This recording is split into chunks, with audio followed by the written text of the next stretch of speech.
Welcome to the Global Energy Leaders Podcast, powered by R Squared Global.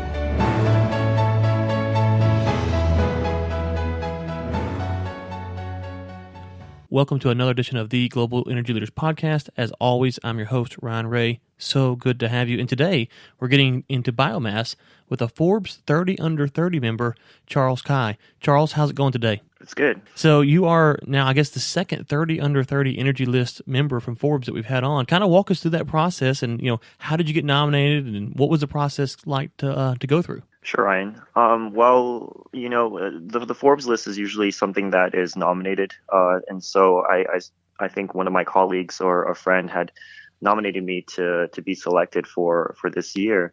And throughout the late December and early January, I received several emails from the Forbes magazine asking questions and asking for more details regarding my company as well as my position at the university.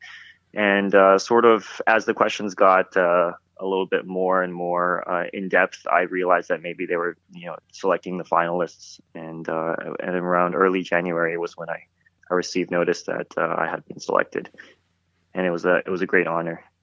Yeah, absolutely. Well, congratulations on that. And so let's talk about biomass. Now, when we say biomass, that's kind of like anything in energy, a broad term. So where do you focus at inside of the biomass spectrum? Well, I'd always thought that biomass would have been the ultimate solution at the large scale to sort of replace or serve as an alternative for renewable energy in the long term. And this is because our petroleum usage is quite vast. And so, if we were to just use solar power or just use batteries, there wouldn't be enough resources for us to replace or to replenish all our energy needs. And this is why biomass, which specifically in my field is called lignocellulosic biomass, is essentially all plant matter that isn't for eating or for use as construction. And so this is basically all the leftover residues, or essentially you can say plant waste, that we are targeting to convert into liquid fuels and electricity. Okay, when you say waste there, where are you collecting this from? Just kind of so we get a better understanding of where you're getting this waste from. So principally, we would like to receive these waste products from agricultural farming operations. And so what we've been studying thus far would be like corn stover, wheat straw, sugarcane bagasse down in South America, in Central America, as well as forestry waste. So it would be from hard and soft woods such as poplar, maple wood, and pine. Okay, so if I'm tracking you right, then one of the complaints or fears with biomass is that you have to constantly plant and plant and plant. And if I hear what you're saying is you're saying, well, people are already planting, and we're just going to take the excess and then use that for biomass. Is that kind of how it's working here, whether it be for forestry or crops or whatever? Yeah, that's exactly how it works. In fact, what will be alarming for most people is that the United States already every year produces almost 1 billion tons of this stuff. So, it's pretty wasteful because a lot of this stuff ends up being burned in the open air, as we don't really have a solution to take care of it at the large scale. And so instead of burning it directly into the open air and causing pollution that way, we can convert up to 1 billion tons of this material into liquid fuels that we can utilize in our vehicles and power our infrastructure.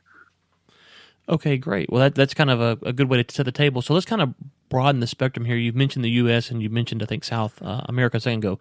Where all are you guys trying to bring this? Because farming and agriculture and forestry is big around the globe. So where are you focusing your efforts at right now? So I lead 2 efforts, one academic and one private or commercial. And that's because I currently hold an appointment as an assistant research engineer at University of California, Riverside, as well as the chief technology officer of MG Fuels. And so for the academic side, we're looking at sort of serving the needs of rural nations at first, or rural communities that do not have power. And in fact, even today, about 18% of the world's population is without electricity. And in these energy scarce communities, they really don't have an ability to help themselves because they're not connected to the grid. They don't have modern infrastructure or delivery or freight. And so a lot of what they do is very, very agricultural. And some of them still operate in a barter system. And so what we're trying to do is we're trying to get a one-time sort of project going where we can establish a biomass-based power plant within these communities, so that they can sort of fuel their own progress. And so then with power comes the ability to have industry, more advanced farming, food refrigeration, and as well as eventually building their own hospitals and their own schools. And eventually they will become self-sustainable communities instead of ones that rely on Western nations' aid. And on the company side, what we're trying to do is we're trying to work with clients that are that produce a substantial amount of biomass waste. So these are typically pulp and paper industry, or any agricultural industry, or any food processing companies and clients that would like to basically have their large waste streams, their plant waste streams, converted into renewable energy. And in a way, this will help with their waste situation, and also will provide their facilities with electric power. Okay, wow, you covered a lot there. So let's kind of circle back around to maybe more on your research side with your academic aspirations that you have going on. Okay, one of the things that I've seen in Africa is a lot of talk of microgrids and trying to figure out how the emerging energy markets, that these people who don't have power or have very unreliable power, and as they get into the grid, what's going to happen there. Is biomass a solution that is, exclusive, or is it a complementary solution where we're saying, okay, we want biomass to partner with solar and to wind and to maybe a little oil and gas and kind of have a mix? Or do you think this is a solution that can be all-encompassing for large portions of these populations that aren't on the grid that you're trying to bring onto the grid? So I think it's pretty inclusive to other technologies, and the reason for that is because once you actually have a power plant that's based on biomass, and you have local people foraging or removing sort of waste plant material and using it to generate power, that they can then establish what you said, like a microgrid, and then maybe have supporting solar arrays or any type of other types of renewable energy and geothermal as well. However, it's interesting because a lot of these sort of more advanced technologies, such as like solar panels, batteries, and geothermal, they usually will be manufactured and sort of delivered into the communities. Thus, the community has to have some level of wealth for them to be able to afford purchasing these equipment from outside. Whereas if we do a biomass power plant, essentially all the wealth and all the labor and all the resources are within the community. So it keeps these communities afloat financially. Yeah, and you kind of touched on what I was going to go to next is when you're building these biomass plants, I'm guessing that you're going in and saying, okay, this area produces X amount of waste, and so you're not depending on some kind of international trade agreement where country A is buying from country B. It's localized for these emerging markets. Is that what I'm hearing? Mm-hmm, absolutely. The idea is for these smaller communities that are sort of farther away from modern civilization to be able to sustain themselves or support themselves in this way. Okay, great. Well, let's get back to maybe first world thinking now, just to kind of understand what's going on there. You said pulp and paper and a lot of stuff like that is where you're getting in industry in the U.S. How are they receiving this? Because it would seem to me that it would be a no-brainer for them to partner up with people like yourself. Are they receptive to this idea, or is there still kind of a little bit of unease, or what's been the general feel so far? Absolutely. I think the industry for a long time, especially the paper industry and a lot of the agricultural industries, have been looking for something like this for a long time. A lot of wood waste and a lot of food waste is generated each year. The problem for them was always cost. It's always been too expensive to convert their waste products into renewable energy, and so that they found it cheaper to just burn into the atmosphere. And so only now do we have a technology such as the one that I helped develop at UCR that is potentially cheap enough for them to actually leverage their sort of finances and their corporate goals into incorporating this type of process and this type of technology for them. Okay, so if we have a listener who is maybe not fully in energy, but they're in pulp and paper or forestry or something like that, what would you recommend for them to do? How would they contact yourself or someone like that just to say, okay, hey, I'm interested in this. This is the problem that we have and we'd like to solve. What are the steps they should take? So if they would like to contact us, we have a website, actually. It's www.mgfuels.com, and MG stands for more green. And that's our company name, in which they can find our contact information as well as more information about our technology and the feedstocks that we leverage to convert into liquid fuels and electricity.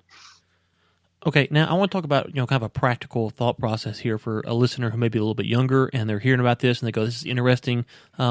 They're wanting to get into the career in the biomass industry. What kind of a general advice would you give them to say, okay, this is where I would start. This is how I think about entering the industry. Would you say maybe an apprenticeship or go straight to the collegiate level? What are kind of the steps that someone should take here?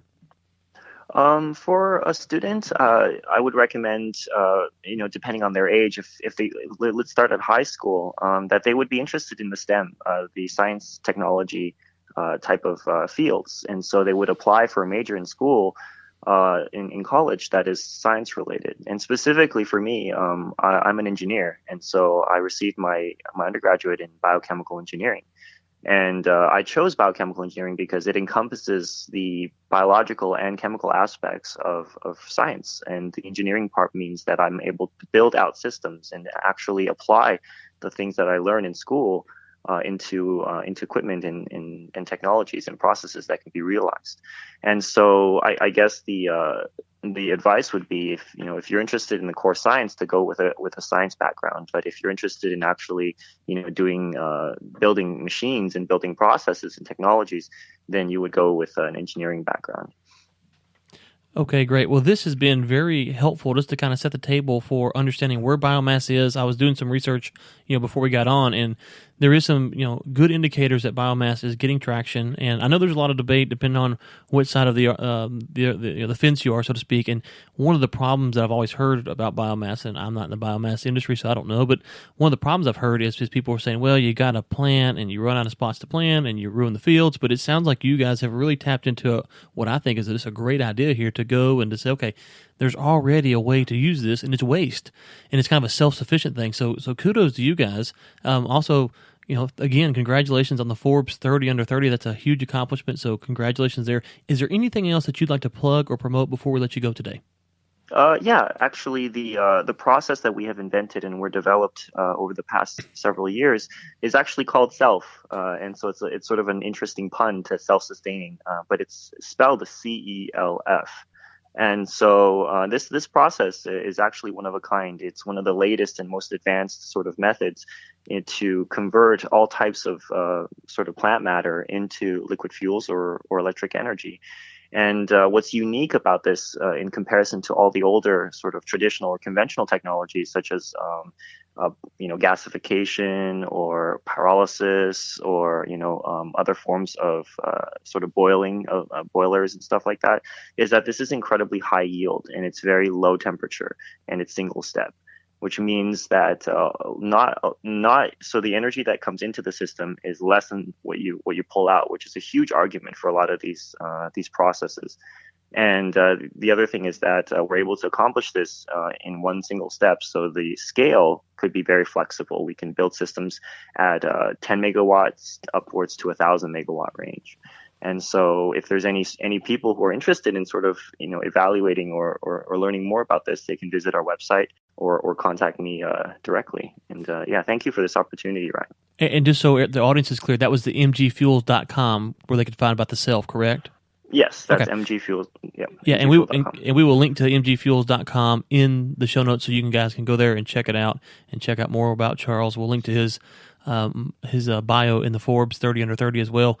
Charles, this was great. It was very informative. As someone who's not really done much in biomass, it was kind of helpful for me to kind of get in here and learn. I know the audience learned a lot as well. So thank you for your time. We will link to all this stuff in the show notes, and we hope to talk to you again soon. All right. Thank you. I appreciate this opportunity. Thanks again to Charles for coming on. Really enjoyed the conversation about biomass, something that I'm not really familiar with, but learning about and find very, very exciting. Reminder, if you've signed up for our email list at globalenergymedia.com, then you're entered to win our current giveaway. If not, then go to globalenergymedia.com and click the opt-in as it pops up on your screen. Give us your name and email, and you will be entered to win our giveaway. Thank you so much for tuning in, and until next time, keep climbing. Thanks for listening to the Global Energy Leaders Podcast, powered by R Squared Global.